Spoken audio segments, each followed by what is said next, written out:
Astaghfirullah.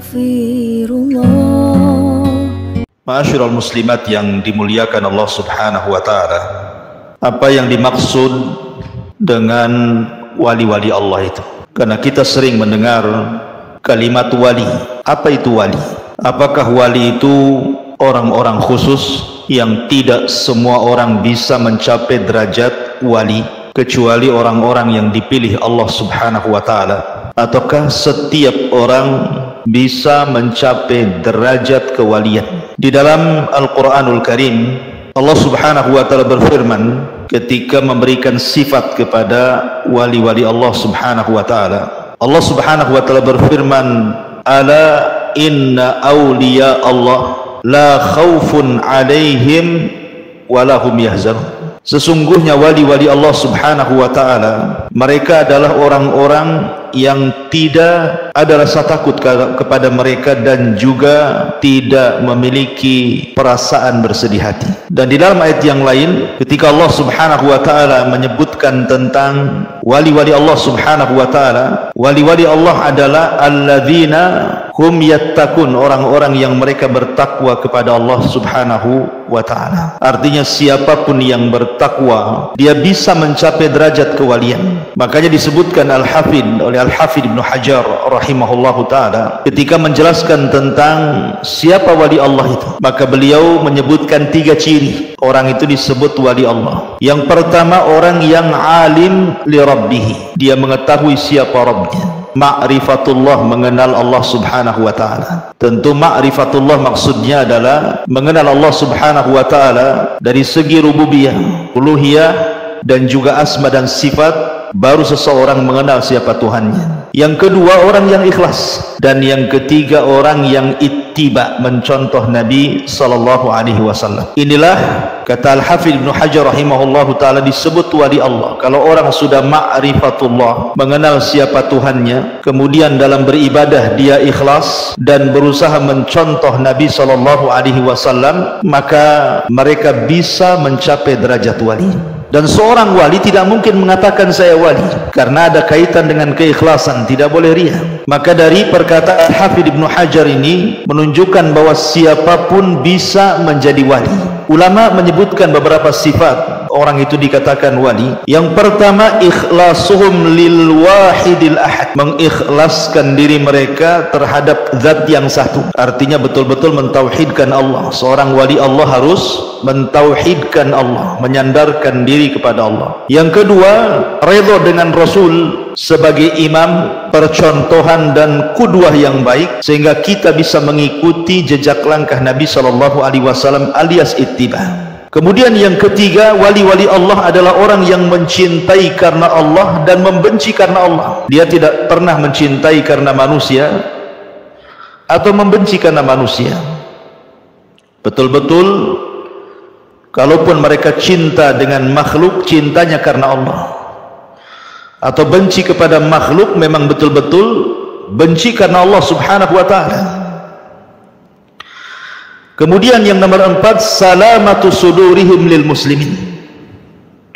Hati mereka selamat dari kaum muslimin. Tidak menyakiti kaum muslimin dengan cara hasad, dendam, menyakiti dengan cara dengki dan begitu seterusnya. Betul-betul selamat hati mereka dari memfitnah kaum muslimin, bahkan memaafkan kesalahan kaum muslimin. Kalau seandainya dia yang dizalimi, dia maafkan. Kalau seandainya dia yang menzalimi, dia meminta maaf supaya hatinya luas. Makanya di zaman Nabi sallallahu alaihi wasallam ada wali Allah dari kalangan sahabat Nabi. Kata Nabi sallallahu alaihi wasallam, akan masuk dari pintu masjid ini seorang laki-laki yang termasuk penduduk surga. Sahabat melihat kepada pintu yang dimaksud oleh Nabi itu. Rupanya ada orang yang jinjing sendal, kemudian rambutnya seolah-olah habis berwudu, menetes air di rambutnya. Kemudian besoknya Rasulullah SAW ngomong gitu lagi, rupanya orang itu lagi yang keluar sampai 3 kali. Sehingga ada seorang sahabat penasaran, apa sih kelebihan orang itu? Maka kemudian dia berpura-pura ada masalah keluarganya dan ingin menginap di rumahnya, hanya ingin melihat apa yang dikerjakan dia, sehingga Rasul mengatakan dan memberikan rekomendasi dia termasuk penduduk surga. 3 hari dia nginap di situ.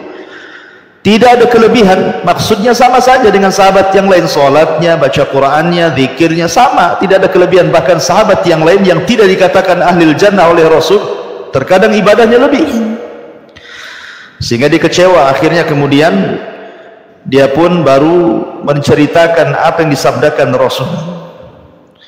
Orang ini pun bingung gitu ya, apa yang harus dijawab, karena dia tidak tahu maksud orang ini. Meneliti, kan boleh jadi kenapa Nabi SAW memberikan tazkiyah kepadaku, aku termasuk penduduk surga, karena setiap malam aku ikhlaskan siapapun yang mendolimi diriku, aku maafkan semuanya setiap malam sebelum tidur. Begitulah sifat-sifat wali Allah. Selamat hati mereka, tidak menyakiti kaum muslimin dan memaafkan kalaupun kaum muslimin menyakitinya. Kemudian yang nomor 5, hirsuhum ala itmamil faraid wa ada'in nawafil. Wali Allah itu harus melaksanakan kewajibannya. Dia tidak boleh meninggalkan salat wajib. Kemudian dia berusaha menambah dengan nafilah, dengan yang sunnah-sunnah. Kalau sekarang ada orang yang mengklaim dirinya wali, atau orang yang mengklaim si fulan wali, kemudian mereka tidak sholat 5 waktu, dia bukan wali.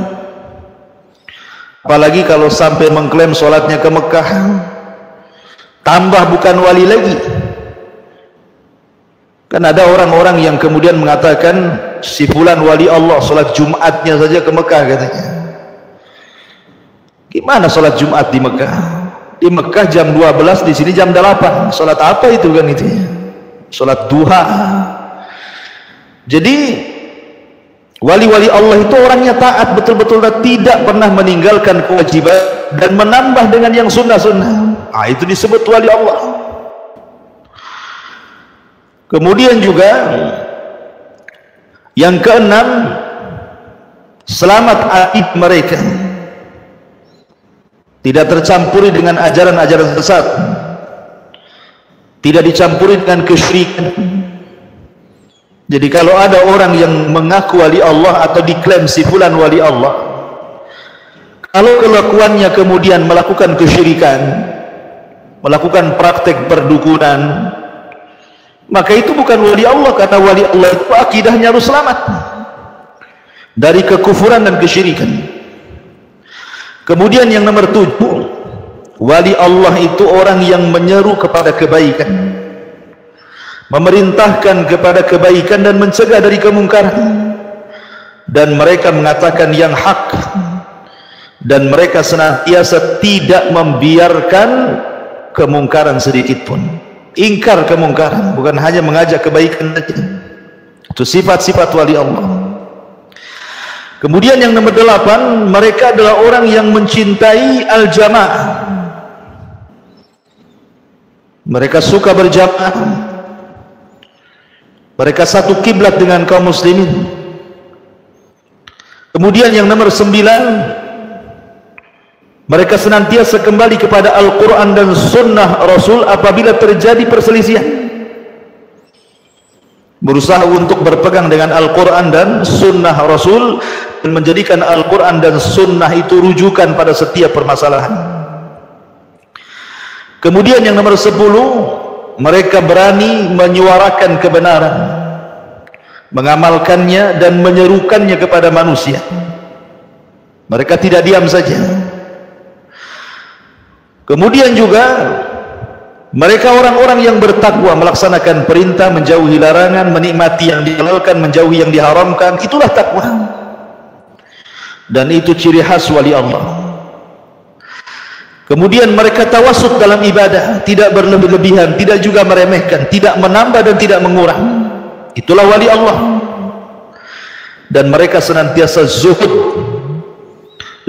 di dunia, zuhud kepada Allah dan zuhud kepada hamba-hamba Allah.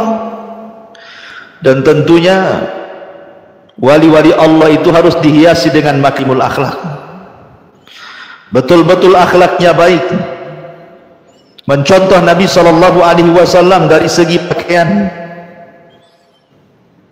Karena ada wali-wali Allah itu sebenarnya dia orang gila disangka wali Allah, tidak pakai baju ke sana kemari, kadang-kadang tidak pernah ke masjid, hidupnya persis orang gila. Tapi ada orang yang kemudian mengklaim si fulan wali. Maka wali Allah itu harus berakhlak, dan akhlak Rasul itu mencakup semuanya. Akhlak berpakaian, bagaimana Rasul berpakaian, bagaimana Rasul bertutur kata, bagaimana Rasul SAW berkeluarga. Akhlak itu mencakup semua kehidupan Nabi SAW, dari ucapannya, perbuatannya, dan takrirnya. Ma'asyiral muslimat yang dimuliakan Allah Azza wa Jalla, intinya kalau orang memiliki sifat-sifat yang disebutkan para ulama ini, maka dia bisa menjadi wali Allah. Dan kalau orang sudah mendapatkan predikat wali Allah, biasanya Allah Subhanahu wa taala akan mendatangkan kepadanya khawarikul adah. Khawarikul adah itu artinya keanehan. Karena keanehan itu bisa bentuk mukjizat, bisa bentuk karamah atau maunah, dan bisa dalam bentuk sihir. Mukjizat ma'ruf ya, diberikan kepada para nabi dan rasul. Karamah dan maunah diberikan kepada wali-wali Allah dan orang-orang yang beriman. Adapun sihir diberikan kepada orang-orang dukun, paranormal, orang yang bergelut dengan kesyirikan dan kekufuran. Tetapi khawarikul adah ini tidak bisa dipelajari. Dia diberikan oleh Allah Subhanahu wa taala sekehendak Allah, bukan kita yang berkehendak. Bisa terus menerus, bisa juga sekali-kali. Contoh ketika Maryam di musim panas dan dingin senantiasa ada makanan di mihrabnya, maka Nabi Zakaria heran gitu ya, kemudian bertanya, dari mana makanan musim dingin ada di musim panas, makanan di musim panas pula ada di musim dingin. Maka Maryam mengatakan, hada min indillah yarzuqu man yasha. Ini semua datang dari Allah, Allah yang memberikan kepada siapa yang dikehendakinya. Maka Maryam adalah wali Allah, diberikan karamah. Ashabul Kahfi ditidurkan sampai 300 tahun atau 3 abad lebih, tidak mati. Padahal dia tidak makan, tidak minum, tidur saja 3 abad lebih. Dan itu bentuk karamah. Ashabul Kahfi wali-wali Allah. Ataupun 3 orang yang terjerembab dalam gua sehingga dia tidak bisa keluar. Akhirnya kemudian yang satu bertawasul dengan amal solehnya, yang satu bertawasul dengan birrul walidain, yang satu bertawasul dengan sedekah, dan yang satu bertawasul dengan afaf, menjaga kehormatan untuk tidak berzina. Akhirnya pintu gua terbuka, dan itu karamah. Maka 3 orang yang terjerembab dalam gua yang disabdakan Rasul, mereka wali-wali Allah. Mereka wali-wali Allah. Ataupun Uzair, bagi sebagian ulama yang menganggap dia bukan nabi, tapi dia orang saleh, juga sama ditidurkan 1 abad.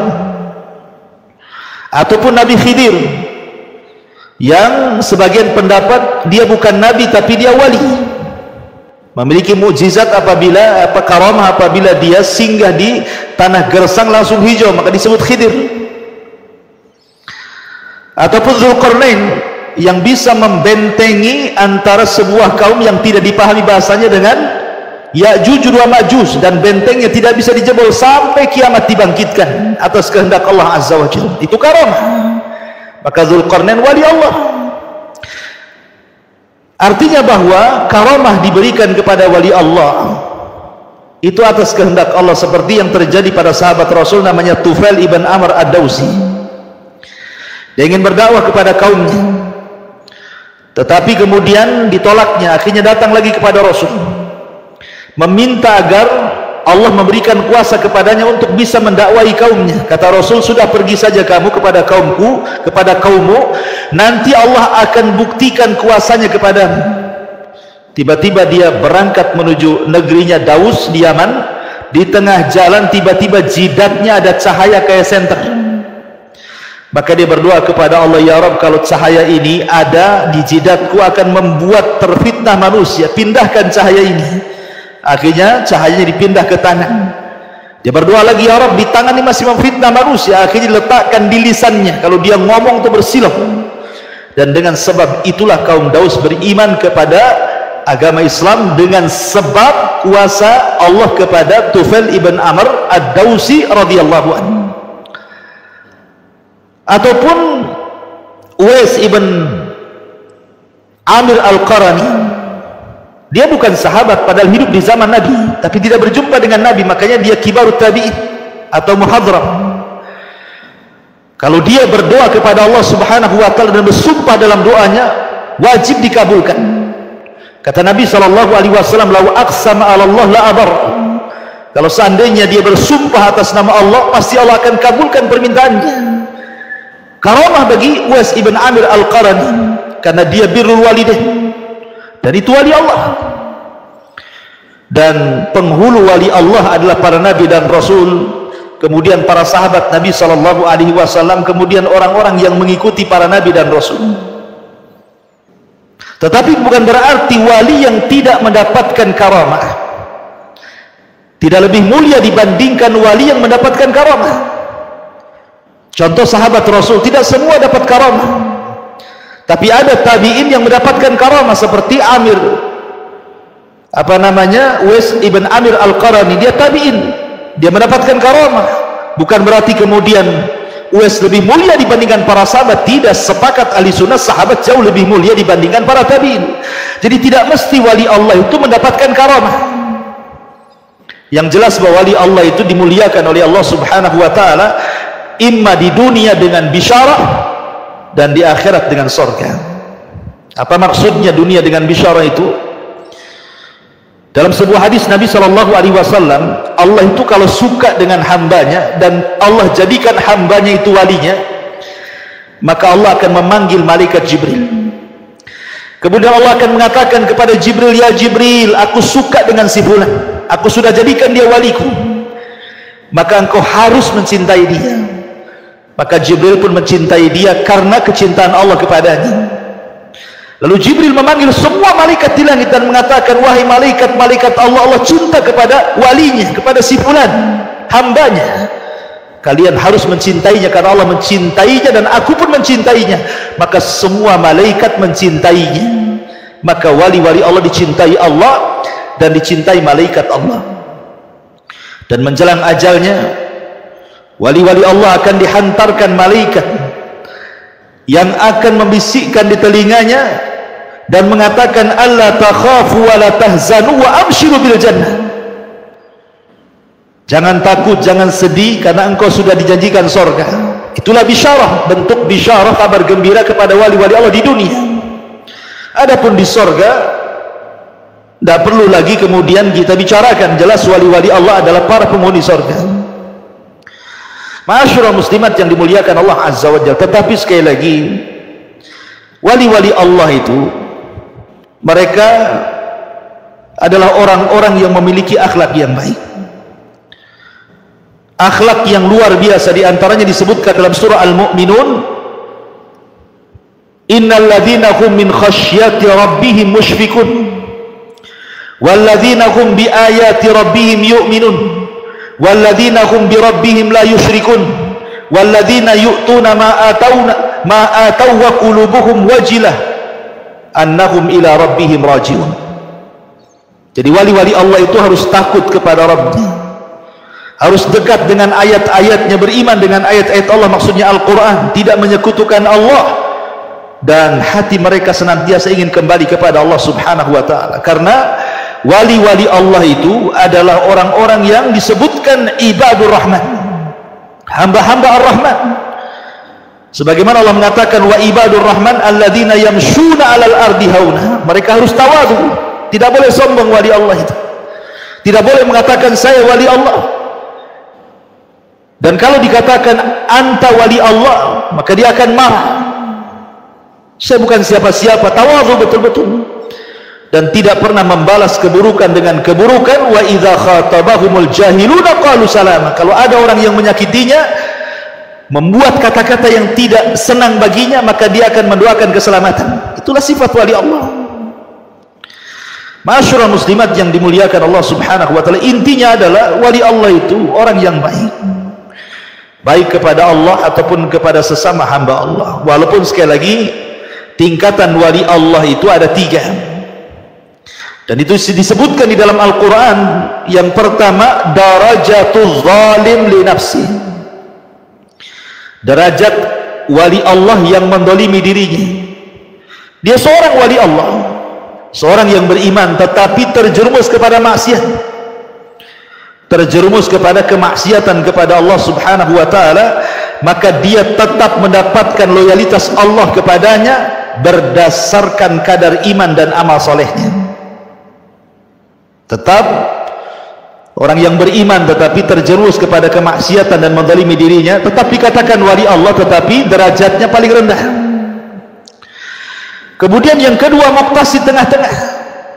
Dia wali Allah yang menjaga perintah-perintah Allah, menjauhi maksiat-maksiat Allah, akan tetapi dia kurang menjaga yang sunnah-sunnah. Dia mementingkan yang wajib tetapi meremehkan yang sunnah. Ini derajat agak naik sedikit ke atas.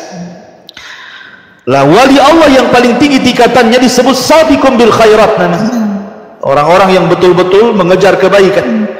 Dia kerjakan yang wajib, dia kerjakan yang sunnah, dia tinggalkan yang mubah, dan itu derajatnya para nabi. Derajatnya orang-orang yang dipilih oleh Allah Subhanahu wa taala. Intinya dari penjelasan dari awal sampai akhir mengenai siapa wali Allah Subhanahu wa taala, singkatnya mereka hamba-hamba Allah yang bertakwa. Baik, kemudian mu'alif rahimahullahu taala berfirman di sini, innal ladzina yu'dzuna Allah wa rasulahu la'anahumullahu fid dunya wal akhirati wa a'adda lahum adzaban muhina wal ladzina yu'dzuna al mu'minina wal mu'minat bighairi maktasabu faqad ihtamalu buhtanan wa itsman mubina.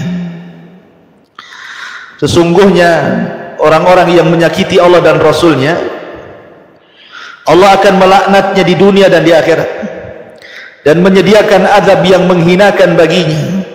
Di sini syahidnya, dan orang-orang yang menyakiti orang-orang yang beriman dari kalangan laki-laki dan perempuan tanpa ada kesalahan yang mereka perbuat, disakiti, maka sesungguhnya mereka telah memikul kebohongan dan dosa yang nyata.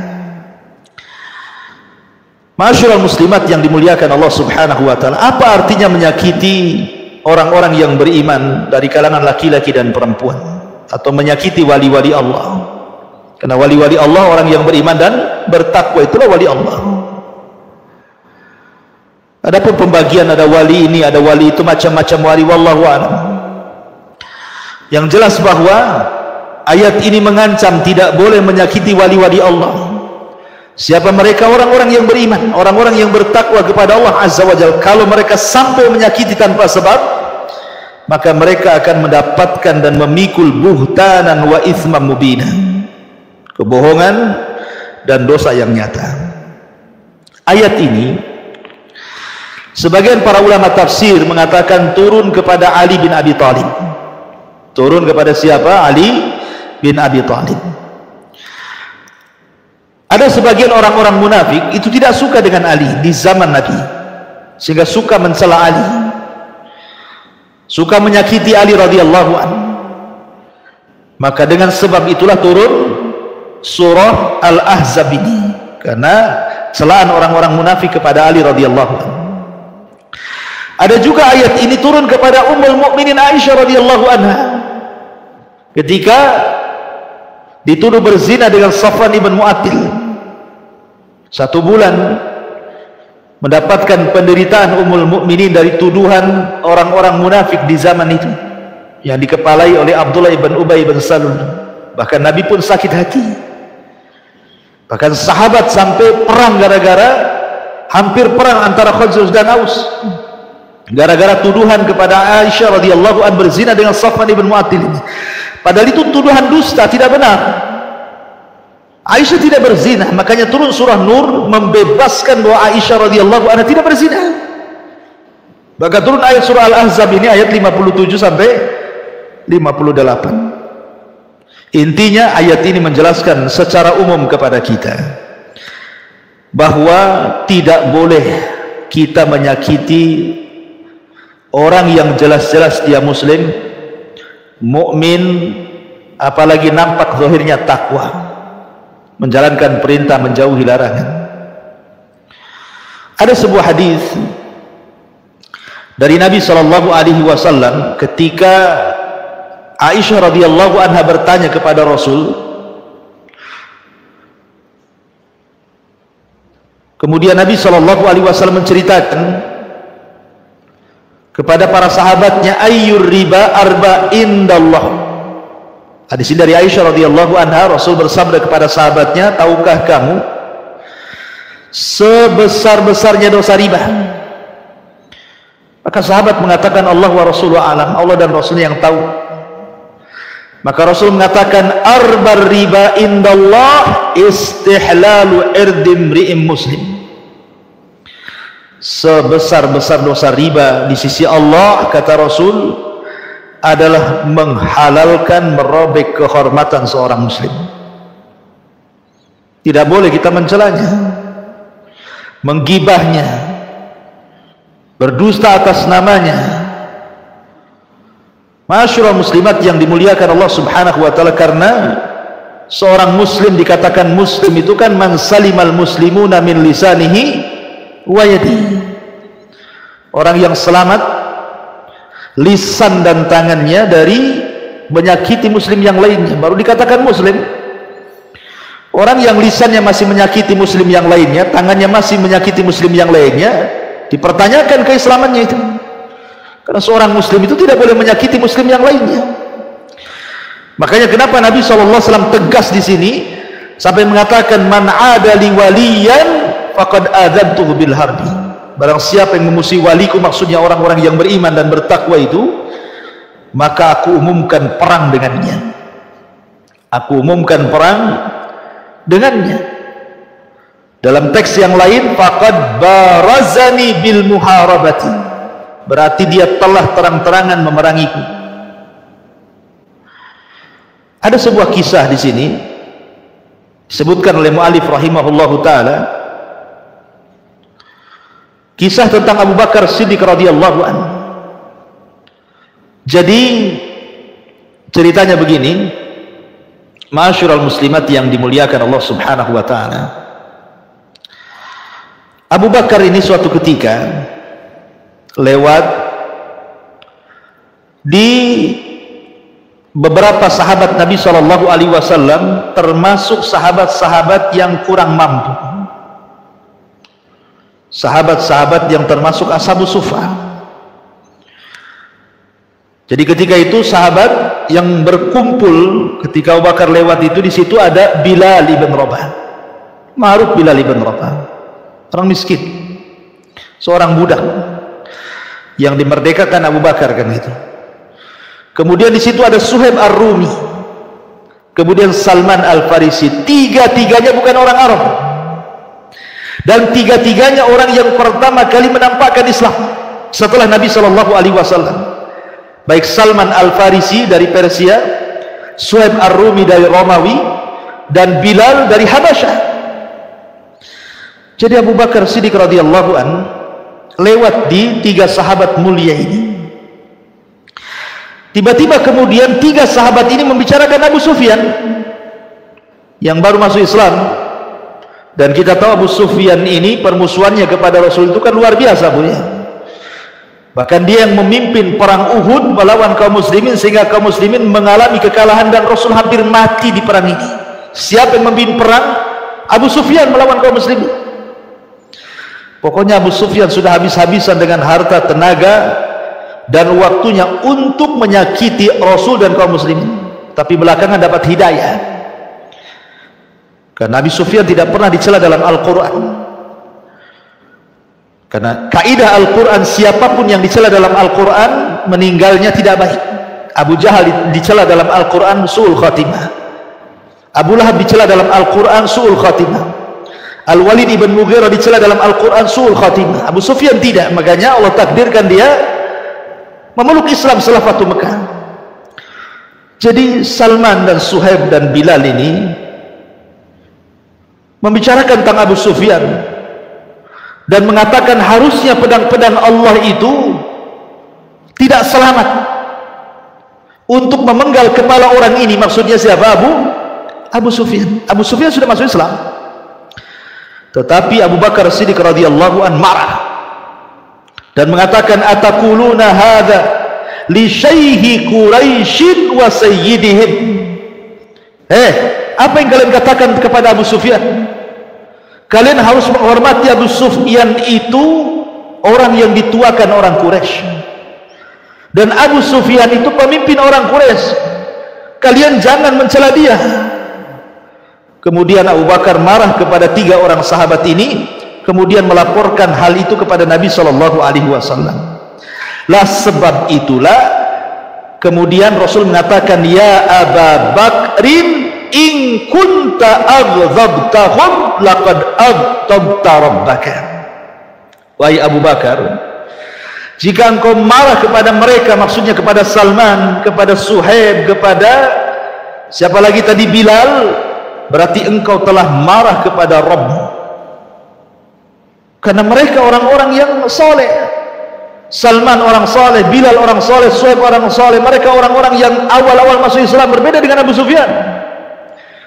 Nah, Abu Bakar ketika dinasihati Nabi SAW, dia ketakutan. Kemudian Abu Bakar langsung bergegas menemui Salman, Suhaib dan Bilal. Kemudian Abu Bakar mengatakan, wahai saudaraku, apakah aku telah membuat marah kepada kalian? Apakah aku telah membuat marah kepada kalian? Tolong maafkan aku. Langsung Abu Bakar menemui Suhaib, Bilal dan Salman dan mengatakan, wahai saudaraku, aghdabtukum, apakah aku membuat kalian emosi, membuat kalian marah? Maafkan aku.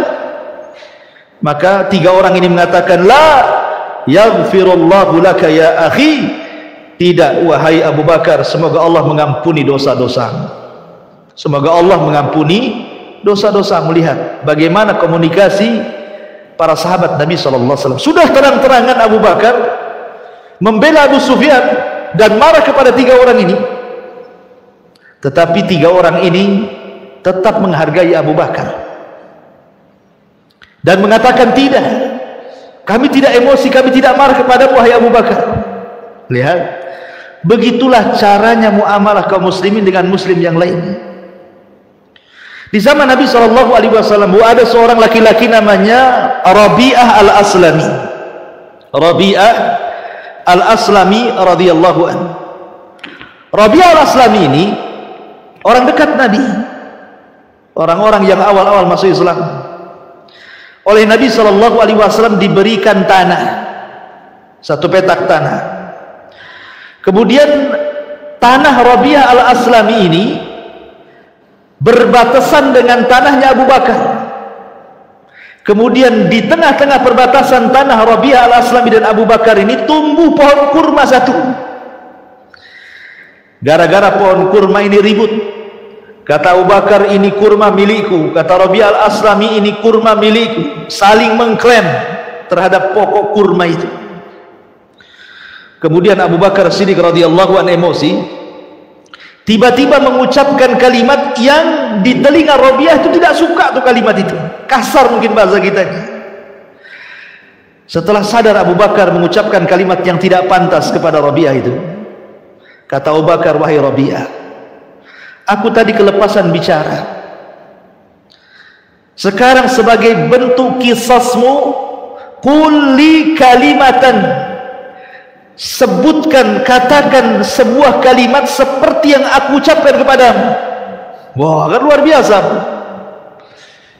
Ibu nih lagi emosi, kemudian maki-maki tetangga. Setelah sadar, ibu datang kepada tetangga, coba balas ucapanku tadi. Pernah nggak Bu ngomong gitu? Yang ada ketakutan, jangan-jangan nanti balasannya banyak pula dia kan gitu. Tetapi Abu Bakar mengatakan kepada Rabi' al-Aslami, ucapkan persis yang aku ucapkan kepadamu sebagai kisos. Tapi Rabi'ah tidak mau. Akhirnya Abu Bakar pun mengatakan, kalau engkau tidak mau mengucapkan kalimat yang aku ucapkan kepadamu, kulaporkan kau kepada Nabi SAW. Berangkat Abu Bakar menemui Nabi SAW. Kemudian menceritakan kepada Nabi SAW apa yang dilakukan Rabi' al-Aslami. Dia mengucapkan kalimat kasar, kemudian aku minta dia mengucapkan kalimat yang sama, dia tidak mau. Maka Rabi' al-Aslami ketika itu malah menghindar dariku. Lah Rabi' al-Aslami ini kemudian pulang ke kaumnya Al-Aslam, Bani Aslam. Tiba-tiba berjumpa dengan sahibnya, dengan kawannya, menceritakan apa yang dilakukan Abu Bakar kepadanya. Kata kawannya, wahai Rabi'ah, itu akhlak yang baik dari Abu Bakar. Kenapa kau tidak mengucapkan kalimat yang disuruh kau ucapkan Abu Bakar kepadanya? Marah Rabi' al-Aslami dan mengatakan, ya fulan, celaka engkau. Engkau tahu siapa Abu Bakar? Abu Bakar itu Syekhu Quraisyin. Dia adalah orang yang dituakan orang-orang Quraisy dan kaum muslimin. Kaum muslimin menuakan dia.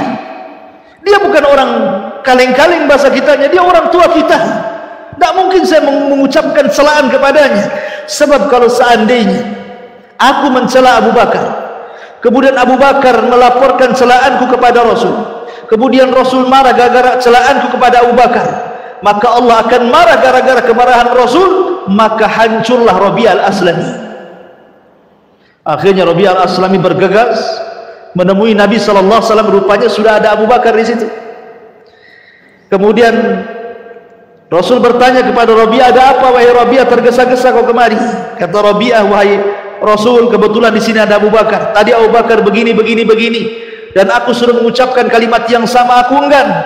Katanya Rasul SAW, ahsanta ya Rabi'ah, engkau telah berbuat baik wahai Rabi'ah. Qul li Abi Bakrin, sekarang kau katakan kepada Abu Bakar, ghafarallahu lak, semoga Allah mengampuni dosamu. Semoga Allah mengampuni dosamu. Lihat indahnya akhlak sahabat. Coba kalau ini dipraktekkan, Bu, damai rasanya kan ya. Yang mencela merasa bersalah tapi tidak disalahkan oleh orang yang mencela. Yang harusnya dia mencela, dia tahan karena dia menghormati siapa orang yang akan dicela. Kalau seperti ini damai kehidupan kaum muslimin. Makanya Nabi SAW dalam perang Hunain, Bu, dalam perang Hunain itu ada satu peristiwa. Jadi ada seorang sahabat didorong, kemudian dia pun kaget. Akhirnya kemudian dia loncat ke depan, kakinya menginjak kaki Nabi, tidak sadar dan tidak sengaja karena terdorong badannya. Kemudian dia terloncat ke depan, rupanya kaki kanannya menginjak kaki kiri Nabi. Ya Nabi spontan lah, Bu, ya, kayak ibu berdiri tiba-tiba diinjak kakinya kan spontan. Langsung didorong perutnya dan mengatakan, auja'tani, engkau sudah menyakiti diriku wahai fulan. Bayangkan bagaimana perasaan sahabat ini, karena sahabat itu orang yang memuliakan Rasul. Kok dia bisa menginjak kaki Nabi coba?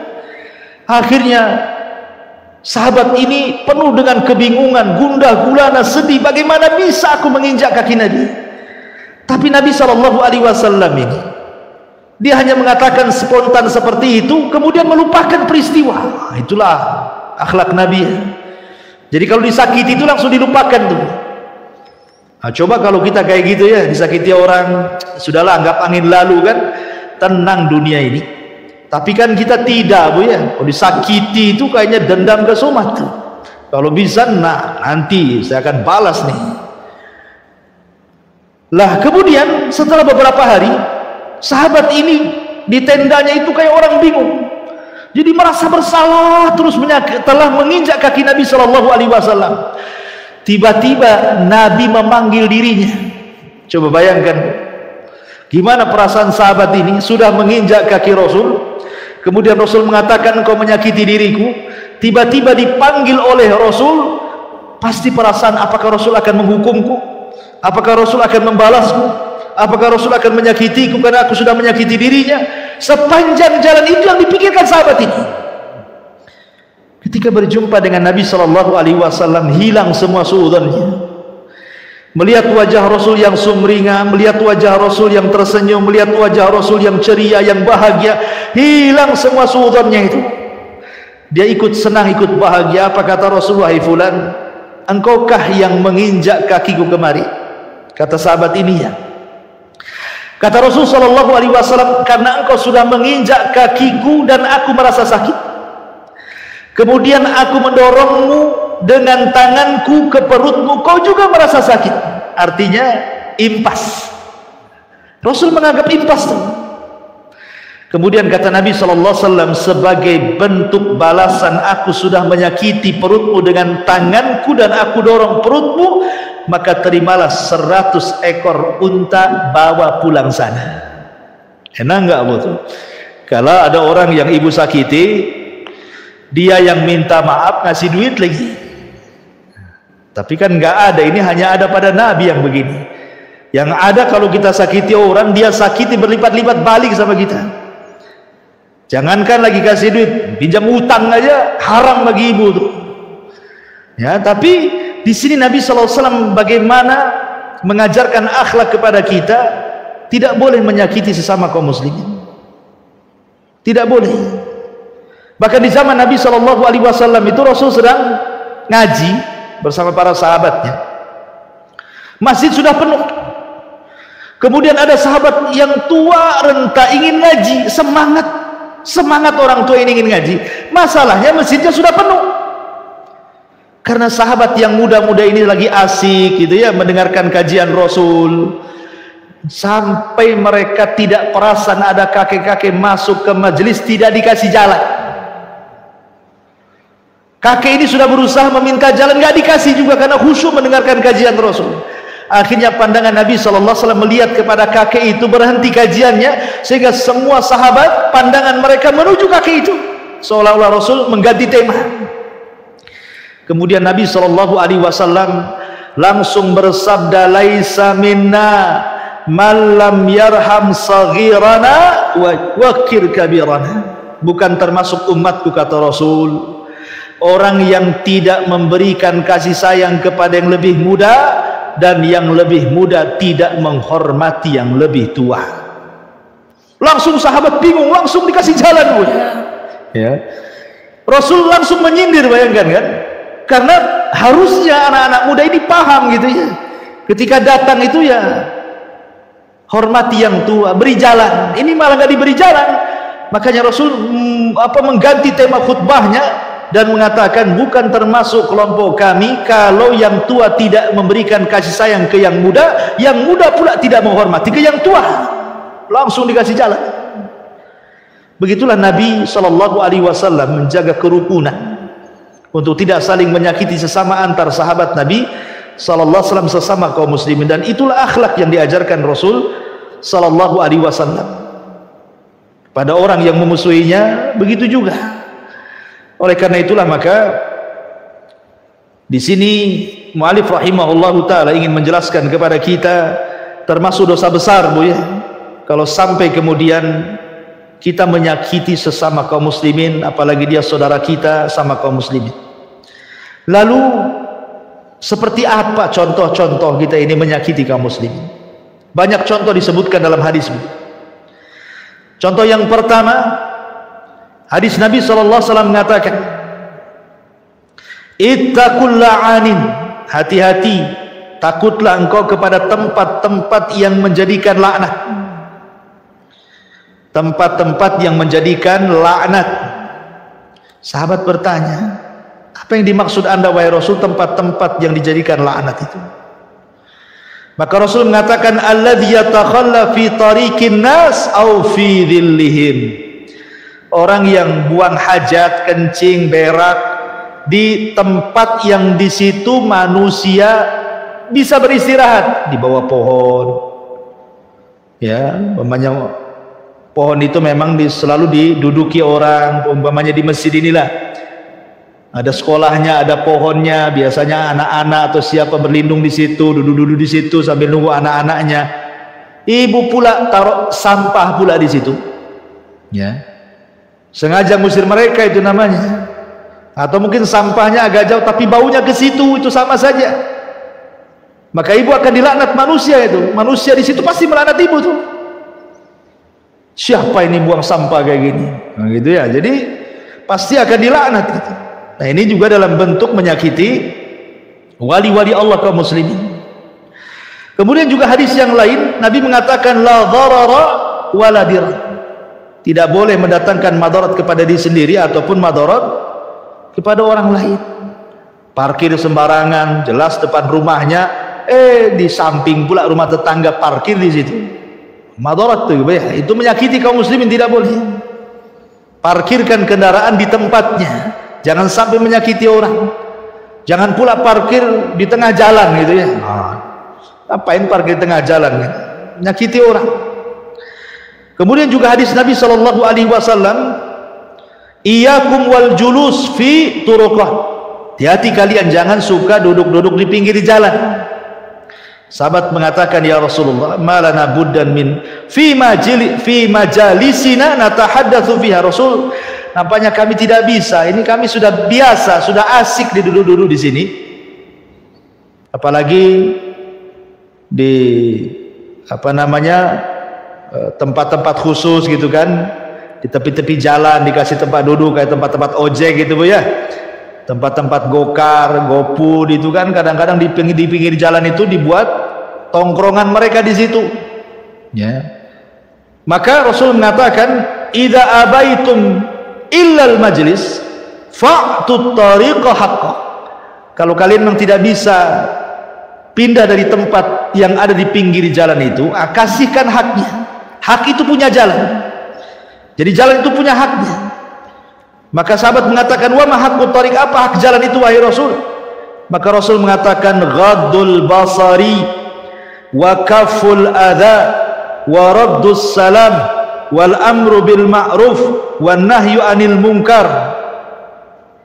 Kalau bisa, pamannya ibu nih ada kedatangan tamu, duduk-duduk di teras, kan itu kan pinggir jalan tuh teras itu. Maka ibu tundukkan pandangan. Sebab orang yang mengangkat pandangan Bu suka menyakiti orang. Contohnya, ibu duduk-duduk di teras ngobrol sama kawannya gitu ya. Tahu-tahu ada lewat. Yang lewat itu mungkin kurang serasi gitu, pakaian dengan kulitnya, bentuk tubuhnya. Pasti Bu komentar tuh. Orang itu diet lah kan gitu kan harusnya. Sudah hitam kulitnya, putih pula lah itu. Celananya hitam putih jadinya. Ya, jadi terkadang kalau kita tidak pandai menundukkan pandangan, jadi mencela orang Bu. Makanya ghaddul basar, kalau orang yang duduk-duduk tepi jalan itu penting supaya jangan komentar. Ya. Ataupun melihat aurat gitu ya. Maka ini yang pertama, ghaddul basar. Kemudian yang kedua, kata Nabi sallallahu alaihi wasallam, selain ghaddul basar adalah kaful adha. Jangan sampai mengganggu orang lewat.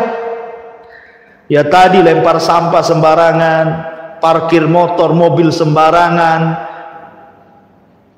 Atau maaf kadang-kadang ya Bu ya, ada orang nih depan rumahnya mungkin jalannya jelek, berlobang. Dia sendiri kalau masuk rumah itu tersakiti dengan lobangnya itu. Ada orang bertahun-tahun dia bertahan gitu ya dengan lobang jalan persis depan rumahnya. Padahal dia sanggup beli pasir, beli semen, apa salahnya lah kan? Atau beli urukan ditaruh di situ, paling berapa lah kan? 1 kubik, 2 kubik bisalah teruruk gitu. Tapi dibiarkan gitu kan? Terkadang dibuat jelas-jelas bukan polisi tidur lagi Bu, polisi tengkurap itu, kan tinggi itu. Nah, itu kan bahaya itu. Itu ada, kalau agak landai enak, ini betul-betul dia polisi itu. Dia mengganggu orang gitu ya, melebihi polisi-polisi aslinya itu. Kadang-kadang, karena saya juga pernah mengalami waktu masih mobil sedan, saya lewat di Bengkong Laut sana, itu polisi tinggi, akhirnya apa? Nyangkut mobilnya pas tengah-tengah kayak timbangan, Bu. Nggak bisa mundur, nggak bisa maju tuh. Sementara penghuninya berat-berat badannya kan itu. Jadi subhanallah, jadi kan ada yang seperti itu gitu ya, menyakiti orang lewat itu, ya dilandaikan lah kan itu. Itu kan dosa sosial jadinya. Ya. Jadi kaful ada, kemudian waradus salam, menjawab salam. Jangan diam saja kalau orang mengucapkan salam, salah. Walaupun dia mengucapkan salam itu orang yang tidak suka dengan kita, ucapkan salam. Jawab salam itu hukumnya wajib, mengucapkan hukumnya sunnah. Kemudian wal amru bil ma'ruf wan nahyu anil munkar. Kalau bisa kita mengajak kepada kebaikan. Ya, jadi kalau ibu duduk-duduk, ada orang lewat nih Bu ya. Kemudian ibu-ibu lagi makan dengan tetangga, panggillah walaupun nggak ada niat gitu ya. Sinilah makan gitu kan. Jangan dalam hatinya, nanti gimana kalau datang nih betul-betul tak cukup nih. Basa-basi. Orang itu pun tidak mau datang juga, nengok-nengok juga. Ya. Artinya juga ajak kepada kebaikan. Ya. Cegah dari kemungkaran. Ya kalau mampu gitu ya. Tetapi hak jalan itu ada, dan ini menunjukkan bahwa kita tidak boleh menyakiti kepada wali-wali Allah kaum muslimin, apalagi mereka orang-orang yang bertakwa kepada Allah Subhanahu wa taala. Kemudian juga di antara bentuk orang menyakiti kaum muslimin adalah Nabi Shallallahu Alaihi Wasallam bersabda. Tadi sudah saya baca, al-muslimu man salimal muslimuna min lisanihi wa yadihi. Seorang muslim itu harus selamat lisannya dan tangannya dari muslim yang lainnya. Maksud lisannya ya tidak mengutuk, tidak menggibah, tidak menghina. Maksud tangan ya jangan sampai menyakiti, mengambil gitu ya, mencuri, merampas, merampok, mencopet dan begitu seterusnya. Kemudian juga hadis yang lain kata Nabi sallallahu alaihi wasallam, la tahasadu wa la tanajashu wa la tabaghadu wa la yabi' ba'dukum ala bai'i ba'din wa kunu ibadallahi ikhwana. Al muslimu akhul muslim la yadlimuhu wa la yahkiruhu wa la yakhdhuluhu at-taqwa hahuna wa asyara bi yadihi ila sadrihi thalathan bihasbi imri'in min syarrin an yahkira akhul muslim kullul muslim ala muslim haramun damuhu wa maluhu wa irduhu. Di antara bentuk yang dicontohkan juga, tidak boleh menyakiti orang, tidak boleh saling hasad, tidak boleh mencari-cari kesalahan orang, tidak boleh saling mendendam, tidak boleh mengambil pelanggan orang kalau dia pedagang. Jadilah hamba-hamba Allah yang bersaudara, karena muslim itu saudaranya muslim yang lain. Tidak boleh zalim, tidak boleh merendahkan, tidak boleh menghina. Takwa itu di sini. Kemudian Rasul mengisyaratkan ke dadanya. Kemudian Rasul mengatakan cukuplah orang berbuat jahat ketika dia merendahkan saudaranya yang muslim, karena setiap muslim atas muslim haram, tidak boleh tumpahkan darahnya, tidak boleh diambil hartanya, dan tidak boleh disobek kehormatannya. Ini semua bentuk-bentuk tidak boleh kita menyakiti wali-wali Allah dan juga orang-orang yang beriman, yang bertakwa kepada Allah Subhanahu wa taala.